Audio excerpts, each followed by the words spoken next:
नमस्कार, मैं देवेंद्र शर्मा और आप देख रहे हैं Bharat news time. Bharat news time की टीम पहुंची है आज हरियाणा विधानसभा की सपीदो सीट पर और यहां से बीजेपी के दादा राम कुमार गौतम जी विजय प्राप्त किए हैं और यहां के लोगों से जानने की कोशिश करेंगे आखिर उनकी जीत का कारण क्या रहा, ऐसे क्या कार्य किए जो यहां के लोगों ने दादा गौतम को वोट किया। राम राम भाई। राम राम जी। सबसे पहले तो मैं भारत न्यूज को धन्यवाद देता हूं कि जो आप हमारे बीच में आए हो। आपका तहे दिल से धन्यवाद जी। अब की बार वोट किसको किया था आपने? बिना खर्ची पर्ची की सरकार को किया था जी, जो कि बीजेपी की सरकार है और बिना खर्ची पर्ची के सरकारी नौकरियां जो देती है। हरियाणा के अंदर नहीं, सारे इंडिया के अंदर ही बिना खर्ची पर्ची की सरकार एक बीजेपी सरकार है, जो सच्चाई की जीत और झूठ की हार का साथ नहीं देती, आर का साथ नहीं देती, सच्चाई का साथ देती है। अब की बार क्या कारण रहे जो आपने बीजेपी को वोट किया यहाँ से? सबसे बड़ी बात तो यह है कि सेंटर में सरकार थी बीजेपी की और हरियाणा के अंदर किसी और पार्टी में ऐसा कोई भी कैंडिडेट नहीं था जिसको हम अपना सफेदों का विकास करा सकें। जो कैंडिडेट बीजेपी का आया था वो दादा राम कुमार गौतम थे। बहुत बी बीसी कास्ट की, एससी कास्ट की, छत्तीस बिरादरी की आवाज़ संसद लग पहुंचाने का काम करते थे, इसलिए हमने बीजेपी को वोट दिया। तो यहाँ से पूर्व विधायक थे सुभाष गांगुली जी, उन्होंने कोई धरातल पे कार्य किए आके यहाँ पे कोई? वोट ली थी, 10 साल लग एमएलए रहे थे सफेदों हल्के के। सफेदों के अंदर उन्होंने ऐसा कोई काम नहीं किया। एमएलए बनने के बाद बस 5 साल बाद ही आते थे। अब की बार आपने सारी उम्मीदें दादा गौतम जी से लगाई हुई हैं। हाँ, बीजेपी सरकार में कोई भी ऐसा कोई कैंडिडेट नहीं है कि जो बिना खर्ची पर्ची के ही सभी छत्तीस बिरादरी का भला करने वाली सरकार बीजेपी है। और दादा राम कुमार गौतम तो एक ऐसे योद्धा हैं जो कि छत्तीस बिरादरी की आवाज को संसद तक उठाने का काम करते हैं। अब की बार कोई ऐसे कार्य हैं जो यहाँ पे न हुए थे और आपने सारे के सारे अब की बार उम्मीदें दादा गौतम से लगाई हैं? सफेदों हल्के के अंदर 1947 से लेके आज तक कोई भी काम नहीं हुआ है और बीजेपी सरकार जो कि नीचे तले को ऊपर लगाएगी, सफेदों को चंडीगढ़ बनाने का दादा राम कुमार गौतम काम करेंगे। पहले यहाँ पे कोई बिजली पानी को लेके कोई ऐसी समस्या रही हो जो पहले नहीं हुई थी? यहाँ पे तो भैया देखो जी, सारी ही समस्या थी, कोई समस्या पूरी ही नहीं हुई थी आज तक। पूर्व विधायक ने काम ही नहीं किए थे कोई। काम करने का तो उनका है, रपिए खा कर दे, रपिया के दम पे इलेक्शन लड़ा कर दे। ये तो बिना कोई दारू के, बिना किसी कारण के इन्होंने तो हल्के के अंदर दारू बेच के वो पर्ची लेने का काम किया था। वो पब्लिक ने, जनता ने ऐसा काम किया है कि ना दारू चलेगी ना पैसा चलेगा। जो इंसान इज्जत का है, समझदार है, जिसकी सेंटर में सरकार है, वही एमएलए बनाने का काम किया है और वही बनाया है। अब की बार वोट देने का मुख्य कारण आपने चेहरा देख के किया है या विकास कार्य देख के वोट किया है?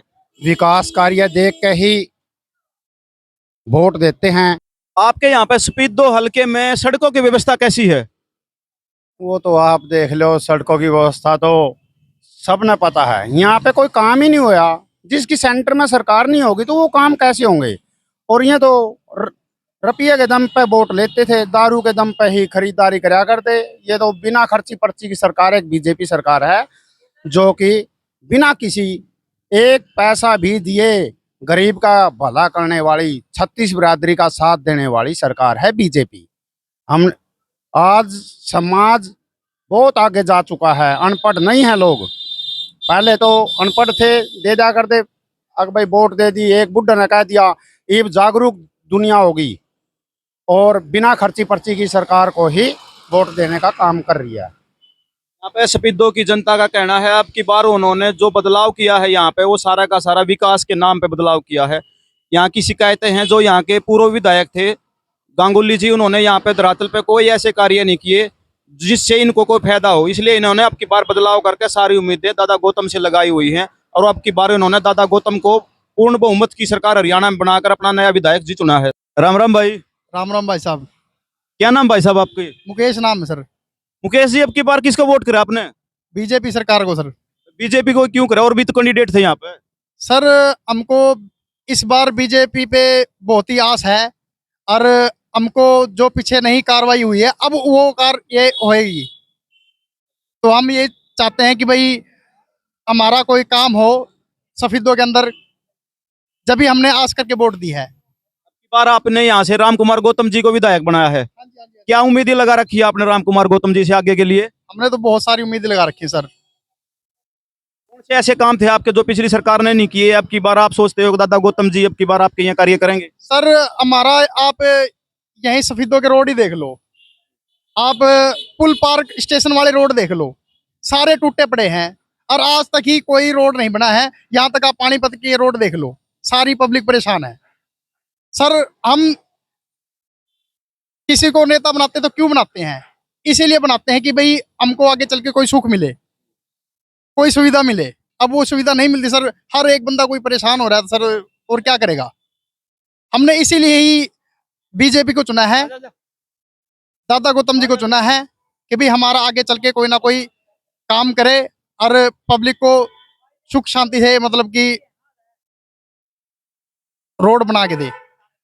जो पूर्व विधायक थे यहाँ से, वो कभी आपके दुख सुख में कभी आए यहाँ पे आपके पास? कभी नहीं सर, कभी नहीं आया सर, कभी भी नहीं आया। कहीं ग्राउंड जीरो पे उन्होंने कोई कार्य किए वहाँ के यहाँ पे? नहीं सर, बिल्कुल भी नहीं, नहीं सर। बार सारी उम्मीदें आपकी दादा गौतम जी से हैं। हाँ जी, हाँ जी सर, दादा गौतम जिंदाबाद। अब की बार आपने चेहरा देख के वोट किया है या फिर कार्य देख के वोट किए हैं? सर हमने कार्य देख के ही वोट दिए हैं। चेहरे थे जैसे हमारे सीएम साहब थे, नायब सैनी जी थे, मनोहर लाल खट्टर जी थे, ये हमारे जो प्रधानमंत्री हैं, उनका चेहरा देख के वोट किया। हाँ जी जीत का कारण क्या रहा यहाँ पे? सर, जीत का कारण तो यही रहा कि भाई लोग चाहते थे कि भाई इस बार बीजेपी आए, कुछ कार्य करके दिखाए, जो वो उनके कार्य नहीं हुए। तो जीत का कारण यही है कि भाई अब की बार बीजेपी कुछ ना कुछ करके दिखाएगी। जो पिछले सालों से कोई काम रुके पड़े हैं, पब्लिक परेशान है, तो अब कुछ ना कुछ देश का कुछ भविष्य चेंज होएगा। यहाँ पे हमारे साथ है मुकेश सैनी जी। उनका कहना है कि जो पिछले विधायक थे यहाँ से, उन्होंने कोई भी धरातल पे आके कोई कार्य नहीं किए। इन्होंने जितनी भी आगे की उम्मीदें हैं, सारी की सारी दादा गौतम जी से उम्मीदें हैं, इसलिए सारा का सारा विश्वास अब की बार दादा गौतम पे जता रहे हैं। राम राम भाई। राम राम जी। क्या नाम जी आपका? सिलेंडर। शैलेंद्र जी, अब की बार यहाँ से दादा गौतम जी विजय प्राप्त किए हैं, क्या कारण रहा उनकी जीत का? उनकी जीत का कारण पहली बात तो वो सबसे लोकप्रिय नेता थे, हरियाणा के जाने माने नेता थे। और फिर यहाँ पे जो पहले एमएलए थे ना, उन्होंने कोई काम नहीं कराया था। यहाँ पे जो काम आज से 10 साल पहले रुका हुआ था, वही काम उसके राज्य में भी रुका है। लेकिन अब दादा गौतम आए हैं, ऊपर नायब सिंह सैनी की सरकार है और नीचे बीजेपी की सरकार आ चुकी है यहाँ पे। तो अब यहाँ पे काम होने की पूरी पूरी उम्मीद है और जिसपे दादा गौतम 100 की 100 उतरेंगे। इनके जीत का कारण यहाँ पे नायब सिंह सैनी जी के विकास कार्य रहे। हाँ जी, हाँ जी। नायब सिंह सैनी बहुत अच्छे नेता हैं और शुद्ध विचारों के हैं, जिनकी छवि को देखते हुए जनता ने उसको स्वीकार किया है। राम राम भाई। राम राम जी। क्या नाम भाई जी आपका? अनिल कुमार है जी। नरेंद्र जी, जीत के क्या कारण रहे यहाँ पे?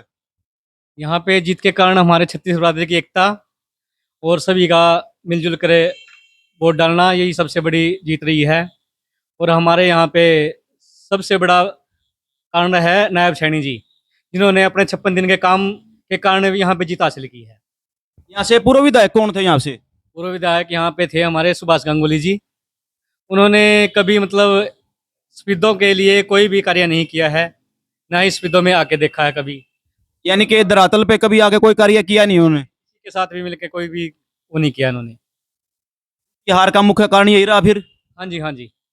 उनकी हार का यही कारण रहा है, ना ही तो किसी से मिले वो, ना ही किसी कार्य किया उन्होंने, ना ही किसी गाँव में जाके या सड़कों का निर्माण है, सड़कों के तक निर्माण तक में कभी कोई उन्होंने वो नहीं दिखाया अपना। आपकी अब जो यहाँ से जो राम कुमार दादाजी विधायक बने, उनसे क्या उम्मीदें हैं आपकी? उनसे हमें उम्मीद है अभी वो सभी मतलब पूरे स्पीडों का विकास कराएंगे, सड़कों से लेकर सभी तरह का जो कार्य है हमारा वो सभी कराएंगे वो। कोई पहले से कोई बिजली पानी की समस्याएं होंगी? बिजली पानी की तो कोई समस्या नहीं है, बस सड़कों की समस्या ज़्यादा है, बस वही समस्या उनको ठीक करनी है। यही बात, यही उम्मीद करते हो आप दादा गौतम से, ताकि यहाँ की जो जन समस्याएं हैं उनको दूर कर पाए वो? बिल्कुल बिल्कुल, हम यही उम्मीद करते हैं उनसे, भैया हमारी सारी समस्या जो है जो बाकी हैं वो सभी ठीक कराए। की बार कौन बना दिया यहाँ से विधायक? दादा गौतम बना दिया जी अब की बार तो। दादा गौतम ही क्यों बनाया भाई, और भी कैंडिडेट थे। भाई दादा गौतम ने पहले वहाँ विधायक थे नारनौल से, वे अच्छे काम किए वहाँ भी, और यहाँ भी मान ले अच्छे काम करेंगे, विकास कार्य के काम करेंगे यहाँ पे। यानी कि दादा गौतम के जीत का मुख्य कारण विकास रहा। विकास का कार्य रहा, विकास मान ले अधूरे पड़े हैं यहाँ स्पीडो के अंदर, और विकास के कारण ही यहाँ मान ले दादा गौतम को जिताया यहाँ पे। यहाँ से जो पूर्व विधायक थे उन्होंने कोई धरातल पे कोई कार्य किया ऐसे कोई? ना उसने कोई काम कार्य किया ही नहीं यहाँ पे। सड़कों का काम कह लो, यहाँ विकास कार्य बिल्कुल भी नहीं हुआ, यहाँ ठप पड़ा है, मान लो 10 सालों से यहाँ बिल्कुल ठप पड़ा है। आपने चेहरा देख के वोट किया है या काम देख के वोट किया आपकी बार? चेहरा भी देख के वोट दिया और काम के ऊपर भी वोट दिया है। दोनों देखे आपकी बार, दोनों तब वोट किया है। तब वोट किया। कांग्रेस ने तो आपकी बार अपने मैनिफेस्टो में बड़े सारी चीजें दी थी जनता को, फ्री की बड़ी सारी चीजें, बिजली फ्री, पानी फ्री, ये फ्री वो फ्री। उससे आप सहमत नहीं हुए? नहीं, वो लोग बकावे के अंदर बका रहे थे लोगों को, लेकिन वो लोग बकाई में आए नहीं। इनके जीत का कारण विकास ही रहा। विकास ही रहा जीत का यहाँ कारण। पे कोई महिलाओं की सुरक्षा का भी कोई मुद्दा रहा है यहाँ पे स्पीडो में कोई? नहीं, सब कुछ अच्छा था पहले से, अब भी ठीक चल रहा है वो? अब भी ठीक चल रहा है। नाम भाई आपने भी आपके सारे दस का नाम भी भाई। भाई साहब क्या नाम है आपका? राजपाल नाम भाई। राजपाल जी, अब की बार राजनीति का क्या माहौल रहा है यहाँ पे? और जी राजनीति का माहौल रहा है जी। आपने एक चीज देखी, बुड्ढे ने क्या करते, जिसका कुणबा इकट्ठा है और चौधरी एक है तो वो तो है बढ़िया, और जिसके घर में चौधरी कई हैं और कुणबा में कड़े है वो कुणबा फैल है, उसे कोई पूछ नहीं। और यहाँ वही पे- साबित हुई है भी इलेक्शनों के बाद। यहाँ पे दादा गौतम की जीत का क्या कारण रहा? दादा गौतम की जीत का रहा जी, वो पब्लिक से कनेक्टेड रहा जी। उन्हें ग्राउंड लेवल पर जाकर काम करी, मेहनत करी, और उतनी इतनी उम्र में आके इतनी मेहनत करना मुझे लगता है कोई कर पाएगा, आसान नहीं है। इसकी वजह से उन्होंने रिजल्ट में तब्दील कर दिया, जो कि जब आए थे नहीं तब लगन था भी इतना मोल बन जाए, लेकिन उसने जो अपनी मेहनत करी है और अपने दिमाग से जो प्लानिंग से चले हैं सिस्टम से, और सबको जोड़ के साथ चला, छत्ती बिरादरी ने इकट्ठे लेके चले, उसका रिजल्ट है वो जी। यहाँ पे जो इसकी स्पीडो की जनता ने जो परिवर्तन करा है उसका कारण क्या था? परिवर्तन का तो ये था जी, कोई भी चीज अब की बार ये ले सोच थी भाई जिसकी भी सरकार आओ ना उसका ही एमएलए बने, ताकि कल को हम जाएं हम कहें बाबूजी काम करना है भाई, सड़क बना दो, गमी बना दो, नहर बना दो, भाई मेरी चलती है, मेरी सरकार नहीं। तो अब की बार ये चीज खत्म कर दी है, अब की बार ये लेके आए भाई ताकि जो सरकार हो वही सरकार की नीति हमारे नीचे लेवल तक पहुंचे, गाँव तक, शहर तक, सब तक पहुंचे। तो इसलिए लोगों ने परिवर्तन ऐसा किया कि सरकार का आदमी बनाए। जो पूर्व विधायक थे उन्होंने धरातल पे कोई काम किया यहाँ पे? देखो धरातल पे काम होते हैं, लेकिन जो सरकार का आदमी जो करता है वो पूरे नहीं कर पाता। देखो इतने नहीं हो पाते कंपैरिजन में, ऐसी बात नहीं है। मैं ये कहता कोई हार गया जीत गया, चाहे कोई भी एमएलए सरकार का बिना वो करते हैं, लेकिन जितना सरकार कर पाएगा इतना नहीं पड़ता है। वही बात है, एक आदमी के ऊपर बाप का सहाय, एक बिना बाप का सहाय, एक उसके सहाय में काम करे और एक वो अपनी मेहनत सारा काम करे, तो दिखा किसका, जब बाप बेटा इकट्ठे होंगे। ये दादा गौतम की जो जीत का मुख्य कारण विकास रहा। पहले इन्होंने कोई काम किया था ऐसे जो इसको यहाँ पे इतनी बड़ी जीत मिली? तो पहली बार बने, देखो यहाँ तो उसने वो काम का भी तो कोई कोई समाज सेवा की हो यहाँ पे? उसके ऊपर एक चीज है कि वो ईमानदार और अपना बेबाक नेता है जो कि स्पष्ट बोलते हैं। हाँ जी, ये विश्वास उन्होंने जताया है, उसकी पर्सनैलिटी में है, और इसी विश्वास पे लोगों ने उनको वोट दी है कि हमारा साफ सुथरा नेता रहेगा ये, जिस नीति से वो आए थे। अच्छा, आपका नायब सिंह सैनी के बारे में क्या विचार है? अच्छे नेता हैं? नायब सिंह सैनी ने एक इंटरव्यू में बोला होगा कि साहब मजा आ रहा है, बोला गच मजा आ रहा है। तो वो आदमी आप उस शब्द से पता लगा लो, वो कोई पहले से परिप्लानी परिपक्व नहीं किसी फैमिली से लगता। उसने जो आया है प्रेजेंट में रह के काम करना अपने लेवल पे, पर जो प्रेजेंट में काम करता है आपको पता है फ्यूचर में उसका आता है। जो अभी गेहूं बोएगा तो वो 4 महीने बाद गेहूं काटेगा। हाँ, ये चीज है, ये नायब सैनी का बताए कि वो जो सामने काम आए, जितने चैलेंज आए, उसने अपना रिस्पॉन्सिबिलिटी से सारे काम निभाए, और उसी का रिजल्ट है भाई छत्ती बिरादरी को साथ लेके चला। नायब सिंह सैनी ने जो पिछली बार जनता से वादे किए थे उनमें से कितने जनता के वादे पूरे किए नायब सिंह सैनी ने? तकरीबन वादे पूरे होने लग रहे हैं, कुछ इन्होंने किए हैं जो हम सरकार आने के बाद करेंगे। विकास कार्य हैं जो पेंडिंग है अभी? पेंडिंग तो देखो, चेंज तो होते रहते हैं हमेशा, और विकास हमेशा होता रहेगा। जरूरत है समाज की, ऐसी बात नहीं कि एक एमएलए ने अगर सपोज करो सड़क बना दी तो उसके बाद सड़क बननी नहीं है, बननी है। उसका दूसरी जब ट्रैफिक बढ़ जाता है उसी सड़क को एक्सटेंड करना पड़ जाए या साइड से पैरेलल सड़क निकालनी पड़ जाए, वो एक अलग चीज है, वो चलते रहेंगे।